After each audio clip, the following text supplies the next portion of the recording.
Hey there, everybody. I'm here at the Dicey Langston Monument in Traveler's Rest. Looks like the sun is kind of in our eyes here. I'll try and get us out of the sun.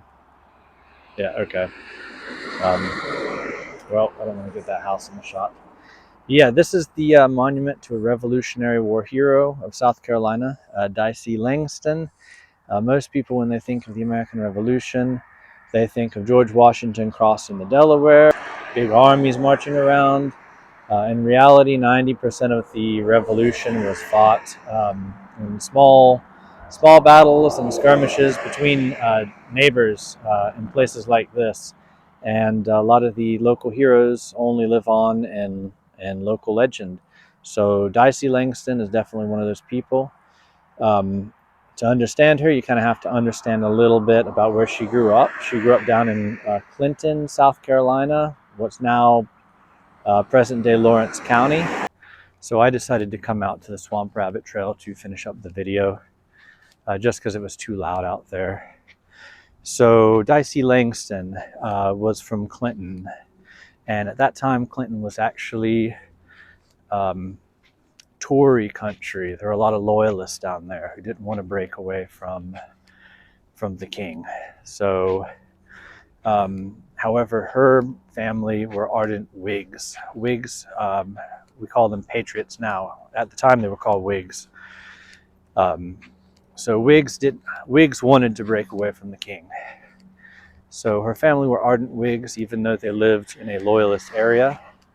And her father was an officer in a Whig militia up in present-day Spartanburg, which was very much Whig country. So he was a middle-aged man, and after a while he had to go home, maybe because of his age or maybe because of infirmity.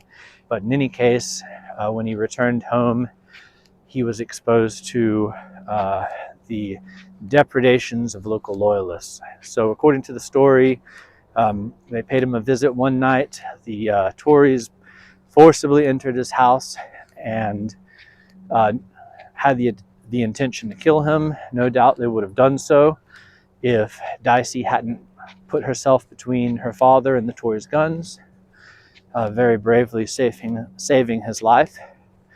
So according to the legend, the Tories were so impressed by her bravery that they let her father live.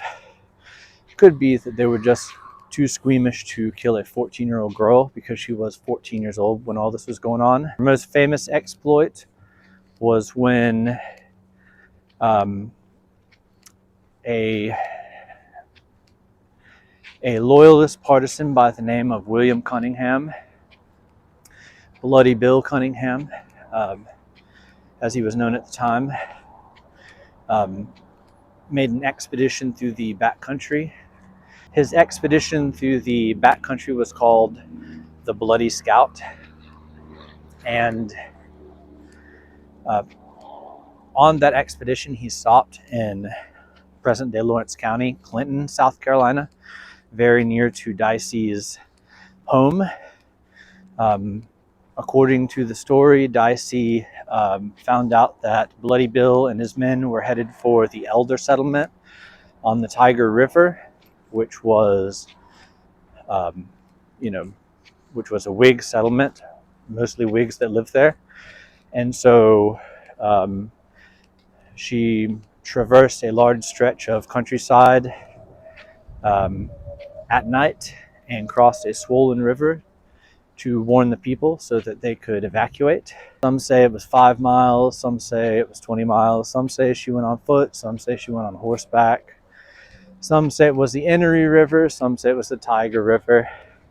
So we don't know, but if the story is to be believed, then she saved all those people's lives. And Bloody Bill was just a little bit disappointed because he didn't get to wipe out their settlement. How much of this is true and how much of it is legend, I'm afraid there's no way to know for sure. I tend to think a lot of it is at least partly true.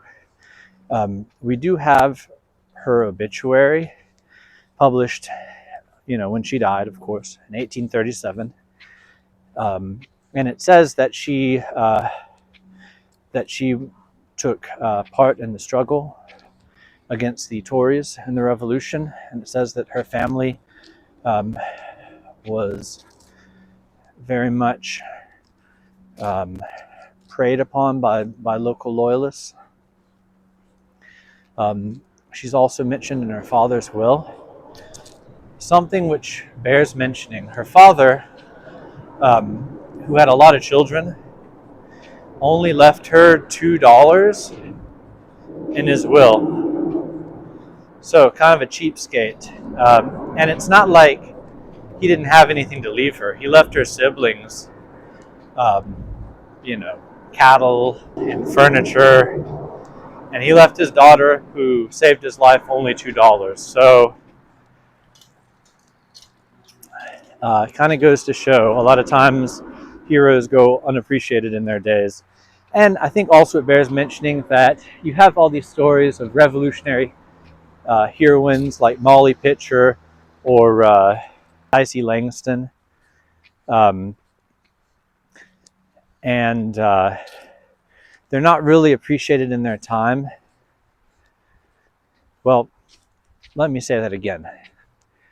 I think that during wars and times of war, a lot of what women do goes unrecognized, and maybe they get a little bit, maybe the men steal the spotlight from them a little bit.